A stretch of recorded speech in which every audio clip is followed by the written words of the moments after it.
నమస్తే, మనం సంక్షేమ భవన్ దగ్గర ఉన్నాం. ఇక్కడ పీడిఎస్ ఆధ్వర్యంలో ధర్నా నిర్వహిస్తూ ఉన్నారు. ఏదైతే గురుకులాల్లో ఉన్నటువంటి సమస్యలను తీర్చాలంటూ ప్రభుత్వం దీనిపైన వెంటనే చర్యలు తీసుకోవాలంటూ ధర్నా నిర్వహిస్తూ ఉన్నారు. ఒకసారి మాట్లాడదాం వాళ్ళతో పాటు. నమస్తే అన్న. నమస్తే అన్న. మీ డిమాండ్లు ఏమున్నాయి? ఈరోజు ప్రధానంగా తెలంగాణ రాష్ట్రంలో ఉన్నటువంటి గురుకుల పాఠశాలలు ఏవైతే ఉన్నాయో ఆ గురుకుల పాఠశాలలో కనీస మౌలిక వసతులు లేక విద్యార్థులు ఇబ్బంది పడుతున్నటువంటి పరిస్థితి ఒక పక్క కొనసాగుతూ ఉంటే, అదేవిధంగా ఈరోజు ఈ గురుకుల పాఠశాలలు చూసుకుంటే ఆ గురుకుల పాఠశాలల్లో దాదాపు ఈ యొక్క ఫుడ్ పాయిజన్ ఘటనల ద్వారా అనేక మంది విద్యార్థులు మరణించారు. దాదాపు 886 ఫుడ్ పాయిజన్ ఘటనలు జరిగితే దాంట్లో 46 మంది విద్యార్థులు మరణించినటువంటి స్థితి ఈ యొక్క తెలంగాణ రాష్ట్రంలో కొనసాగుతూ ఉంది. అయినప్పటికీ కూడా ప్రభుత్వం ఏదో తీసుకొచ్చి మొత్తం మంత్రులందరూ కూడా పర్యటించాలి గురుకుల పాఠశాలలో అని చెప్పేసి ఒక కార్యక్రమం తీసుకొని ఓన్లీ ఫోటోలకే తప్ప మిగతా ఏది కూడా అందించినటువంటి పరిస్థితి కూడా ఒక పక్క కొనసాగుతూ ఉంది. ఆ మరణాలపైన న్యాయ విచారణ జరిపించాలని చెప్పేసి పీడిఎస్ ప్రధానంగా డిమాండ్ చేస్తూ ఉంది. అదేవిధంగా గురుకుల పాఠశాలలో నెలకొన్నటువంటి సమస్యలు ఏవైతున్నాయో వాటిని తక్షణమే పరిష్కరించాలి. ఈ రోజు గురుకుల పాఠశాలలో సరిపడా ఆహారాన్ని కూడా అందించినటువంటి పరిస్థితి కూడా ఒక పక్క కొనసాగుతూ ఉంది. ఆకలితో అలమటిస్తున్నటువంటి పరిస్థితి కూడా మనం చూస్తా ఉన్నాం. కాబట్టి మేమేం చెప్తున్నామంటే విద్యార్థులకు పౌష్టికమైనటువంటి ఆహారాన్ని అందించాలి. పౌష్టిక ఆహారం అందని లోపం వల్ల ఈ రోజు రక్తహీనతతో కూడా బాధపడుతున్నటువంటి పరిస్థితి ఉంది. అదేవిధంగా ఈ రోజు సీజనల్ వ్యాధులు వస్తున్నాయి. కనీసం ఈ యొక్క విద్యార్థులకు హెల్త్ సెంటర్లు కూడా ఏర్పాటు చేయకుండా ఒక పక్క కొనసాగిస్తా ఉంది ప్రభుత్వం. ప్రతిష్టాత్మకంగా మేము గురుకులాల్లో అనేక మందికి ఎస్సీ ఎస్టీ మైనారిటీ విద్యార్థులకు మేము విద్యను అందిస్తున్నాం, ఫ్రీగా విద్యను అందిస్తున్నాం, అన్ని సదుపాయాలు కల్పిస్తున్నాం అని చెప్పేసి అన్నారు. కానీ ఈ రోజు రాష్ట్రంలో ఎక్కడ చూసినా ఏ యొక్క గురుకులలో కూడా కనీసం పహారీ గౌరవం లేకుండా ఈ రోజు నడిపిస్తున్నటువంటి పరిస్థితి ఉంది. ఎప్పుడు పాము వస్తుందో, ఎవరిని కలుస్తుందో, ఎక్కడ ఫుడ్ పాయిజన్ అవుతుందో, ఎవరు చనిపోతారో భయభ్రాంతులతోటి ఈ రోజు విద్యార్థులు తమ బతుకుని తన విద్యా వ్యవస్థను కొనసాగిస్తున్నటువంటి స్థితి ఉంది. కాబట్టి మేమేం చెప్తున్నామంటే ఎప్పటికప్పుడు ఆర్సీఓలు జిల్లాలలో ఉన్నటువంటి ఆర్సీఓలు పర్యవేక్షించాలి, కఠిన చర్యలు తీసుకోవాలని చెప్పేసి ఈ సందర్భంగా పీడిఎస్ తెలంగాణ రాష్ట్ర కార్యవర్గం ఆధ్వర్యంలో ఈ రోజు తెలుగు సంక్షేమ భవన్ ముందు మేము ధర్నా నిర్వహిస్తున్నాం. ముఖ్యమంత్రి చెప్తా ఉన్నారు మెస్ ఛార్జీలు పెంచాము, అంత బాగానే ఉంది, గురుకులాల్లో ఏ ఇబ్బందులు లేవు, కొంతమంది స్టూడెంట్స్ ఇవన్నీ చేస్తా ఉన్నారని చెప్పేసి మాట్లాడదాం. ఒకవేళ మెస్ ఛార్జీలు పెంచుంటే ఈ రోజు మీరు గురుకుల పాఠశాలను సందర్శించండి, మీరు పోయి తీసుకోండి అంటే ఒక 100 మంది విద్యార్థులు ఉంటే 5 కేజీల చికెన్ ఏడబెడతారు. 5 కేజీల చికెన్ 100 మందికి ఎలా సరిపోద్ది అని చెప్పేసి మేము అడుగుతా ఉన్నాం. అంటే ఇదేనా మీరు మెస్ ఛార్జీలు పెంచి 100 మంది ఉన్నటువంటి సుమారు 100 మందికి 5 కేజీలు పెడితే ఏ రకంగా మీరు మెస్ ఛార్జీలు పెంచారో మీరు చెప్పాల్సినటువంటి అవసరం ఉంది. మరి మెస్ ఛార్జీలు పెంచితే ఈ రోజు ఎందుకు సరిపడా భోజనాన్ని కూడా అందించలేనటువంటి స్థితిలో ప్రభుత్వం ఉందని చెప్పేసి ఈ సందర్భంగా మేము తెలియజేస్తున్నాం. ఇకనైనా రేవంత్ రెడ్డి గారు మీరు గురుకులాలకు సంబంధించినటువంటి సమస్యలు పరిష్కరించాలి. మీరు పత్రికా ప్రకటనలో కాదు, పేపర్లో కాదు, ఉంటున్న సుడిగాల పర్యటన కాదు, మీరు విద్యారంగాన్ని బాగు చేయాలి. ఈ రాష్ట్రంలో ఉన్నటువంటి గురుకులాలు అన్ని రకాల గురుకులాల్లో ఉన్నటువంటి వాటికి మౌలిక వసతులు మెరుగుపరిచే విధంగా మీ యొక్క ప్రయత్నాలు ఉండాలని చెప్పేసి ఈ సందర్భంగా తెలియజేస్తున్నాం. లేని పక్షాన పెద్ద ఎత్తున కూడా మేము ఆందోళన కార్యక్రమాలు సృష్టిస్తాం.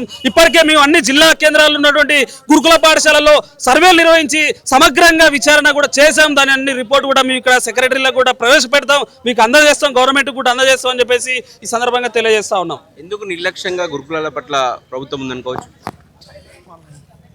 ప్రధానంగా ఈరోజు ఏ ప్రభుత్వం కూడా చేయని విధంగా గత 2 సంవత్సరాలుగా ఈరోజు విద్యార్థి సంఘాలను కూడా కనీసం గురుకులాల లోపలికి ప్రవేశించడం లేకుండా పరిస్థితి ఈరోజు మన రాష్ట్రంలో కనిపిస్తూ ఉంది. ఒక పక్క విద్యార్థి సంఘాలు ఎప్పుడు కూడా ఒక జీవితాల మెరుగు కోసమే, వెల్ఫేర్ ఆఫ్ ది స్టూడెంట్స్ కోసమే మాత్రం ఈరోజు విద్యార్థి సంఘాలు పనిచేస్తూ ఉన్నాయి. అలాంటి క్రమంలో ఈరోజు విద్యార్థి సంఘాలను కూడా అసలు గురుకులను లోపలకు కూడా ప్రవేశించకుండా మాకు పైనుంచి సర్కులర్ ఉందని చెప్పేసి వాళ్ళు ఈరోజు అక్కడున్న మేనేజ్మెంట్ కానీ అక్కడున్న ప్రిన్సిపల్ కానీ చెప్పడం జరుగుతుంది. దీని వెనుక పెద్ద ఎత్తున కూడా ఈరోజు అవినీతి జరుగుతుందనే ఒక ఆరోపణ కూడా మాకు వినిపిస్తూ ఉంది. ఎందుకంటే ప్రధానంగా పోషకాహారం వల్ల ఈరోజు అనేక ఫుడ్ పాయిజన్ ఘటనలు మనకు రాష్ట్రంలో జరిగిన సంఘటనలు మనకు కళ్ళకు కనిపిస్తూ ఉన్నాయి. ఇప్పటికైనా రాష్ట్ర ప్రభుత్వం వెంటనే దీన్ని అన్ని సమస్యలన్నింటినీ కూడా వెంటనే పరిష్కరించాలి. అదేవిధంగా విద్యా సంఘాలని కూడా ఈరోజు విద్యా సంస్థల లోపలికి పర్మిషన్ ఇవ్వాల్సిందిగా మేము ఈ సందర్భంగా డిమాండ్ చేస్తూ ఉన్నాం. టీచర్స్ కూడా ఏదైతే స్టూడెంట్స్ పెడుతున్నటువంటి ఆ భోజనం ఉందో అదే భోజనం టీచర్స్ కూడా తినాలని చెప్పేసి ప్రభుత్వం చెప్తా ఉంది. కానీ టీచర్స్ తినడం లేదా, లేకపోతే ఎందుకు ఈ ఫుడ్ పాయిజన్ జరుగుతూ ఉంది? ప్రధానంగా తెలంగాణ రాష్ట్రంలో మనం చూసుకున్నట్లయితే కాంగ్రెస్ ప్రభుత్వం వచ్చిన తర్వాత ఫుడ్ పాయిజన్ ఘటనలు చాలా విపరీతంగా పెరిగిన సందర్భం మనకు కనిపిస్తూ ఉంది.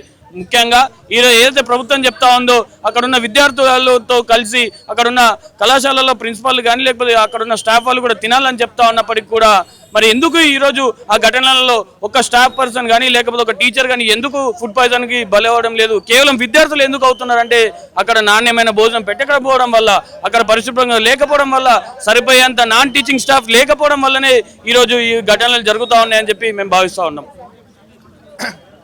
రాష్ట్రంలో ఇప్పటికే 700-800 పైగా ఈ రాష్ట్రంలో ఉన్నటువంటి పాఠశాలలు కావచ్చు, కళాశాలలు ఉన్నటువంటి పరిస్థితి ఉంది. వీటి మొత్తంలో ఇవాళ అద్దె భవనాలతో విద్యార్థుల్ని ఇవాళ 700 మందిని 800 మందిని 1000 పైగా ఉన్నటువంటి విద్యార్థుల్ని ఇవాళ జైల్లో బంధించినట్టుగా గురుకుల పాఠశాలలో కళాశాలలో వస్తూ ఉన్నారు. దీని మూలంగా విద్యార్థులు మొత్తం కూడా అనేక అవస్థలు పడుతున్నటువంటి పరిస్థితి ఉన్నాయి. ఇలా సొంత భవనాలు నిర్మాణం చేయడంలో ఈ రాష్ట్ర ప్రభుత్వాలు విఫలం చేస్తా ఉంది.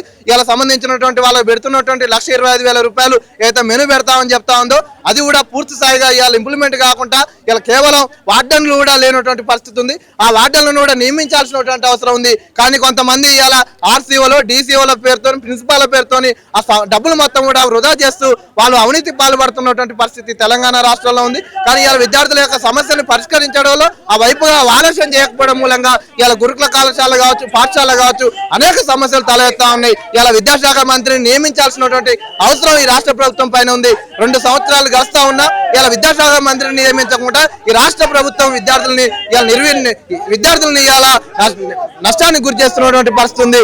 అదేవిధంగా రాష్ట్ర వ్యాప్తంగా ఉన్నటువంటి స్కాలర్షిప్లు కావచ్చు, ఫీజు రియంబర్స్మెంట్ కావచ్చు, 8,000 కోట్ల రూపాయలు ఈ రాష్ట్రంలో విద్యార్థులు చదువుతూ ఇంటర్ నుంచి పీజీ పైచదువులు చదువుతున్నటువంటి విద్యార్థులకు అవసరం ఉంది. ఆ వైపుగా విడుదల చేసి విద్యార్థి సమస్యను పరిష్కరించాలని చెప్పి తెలంగాణ రాష్ట్రంలో ఉన్నటువంటి 1000కి పైగా గురుకులాల పరిస్థితి ఈ రోజు ఏమైందనంటే దినదిన గండం నూరేళ్ళ ఆయుష్ అనే ఒక సామెత ఉంటది.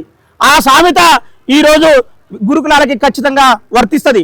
ఎందుకనంటే తెలంగాణ రాష్ట్రంలో 20 నెలలుగా అధికారాన్ని కొనసాగిస్తున్నటువంటి కాంగ్రెస్ పార్టీ ఇప్పటి వరకు 100 మంది విద్యార్థులు ఈరోజు గురుకులాలు చనిపోయిన పరిస్థితి మనకు దాపురించింది. రోజు ఏదో ఒక ప్రాంతంలో ఏదో ఒక జిల్లాలో ఫుడ్ పాయిజన్ అవుతుంది. అదేవిధంగా బిల్డింగులు కూలిపోతా ఉన్నాయి. నిన్న కూడా సంగారెడ్డి జిల్లాలో బిల్డింగ్ కూలిపోయింది.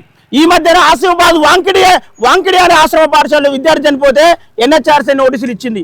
అదేవిధంగా HRC నోటీసులు ఇచ్చింది. కమిషన్లు నోటీసులు ఇస్తా ఉన్నాయి. కానీ ప్రభుత్వం మాత్రం ఈరోజు నిమ్మకి నీరెత్తినట్టు ఉంటుంది. ఈ ప్రభుత్వానికి కన్నుండి చూడలేకపోతుంది, చెవులుండి వినలేకపోతా ఉంది. ఈ ప్రభుత్వానికి మనసు లేదనేది మనకు అర్థమవుతా ఉంది.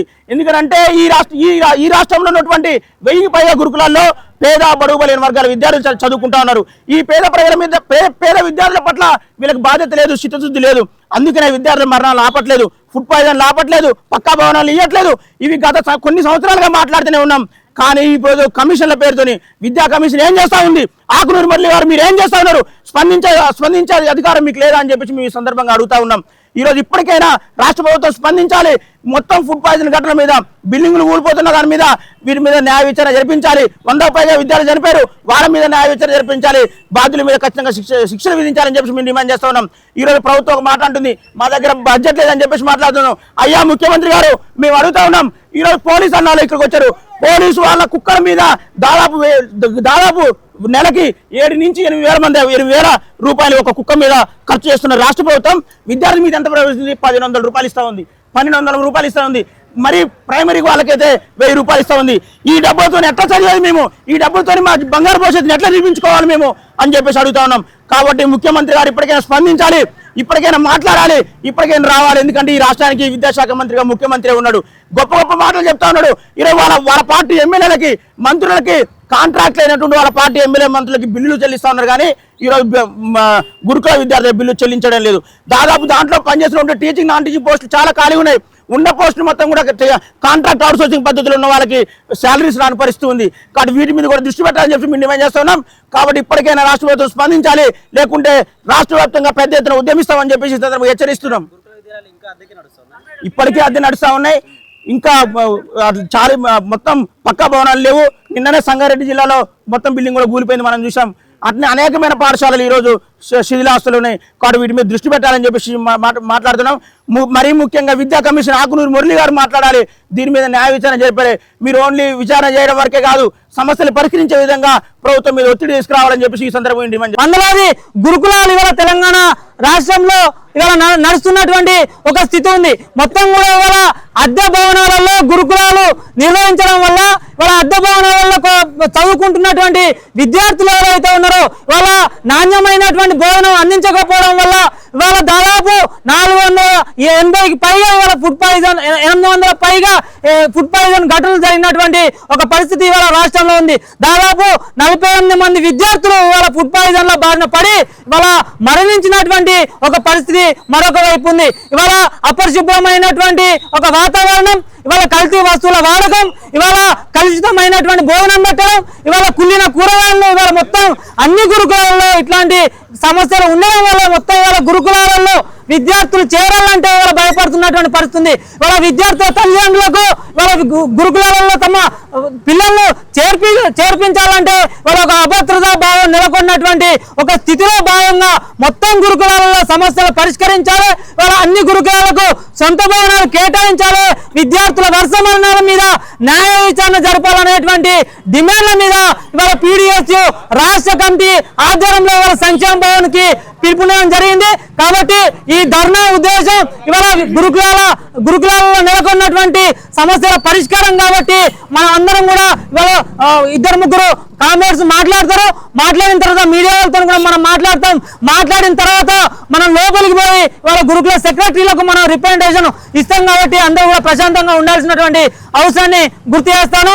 ఇప్పుడు మాట్లాడవలసిందిగా PDSU జాతీయ నాయకుడు మహేష్ మాట్లాడతాడు, తర్వాత సెక్రటరీ నాగరాజు మాట్లాడతాడు, తర్వాత రాష్ట్ర అధ్యక్షుడిని నేను మాట్లాడతా.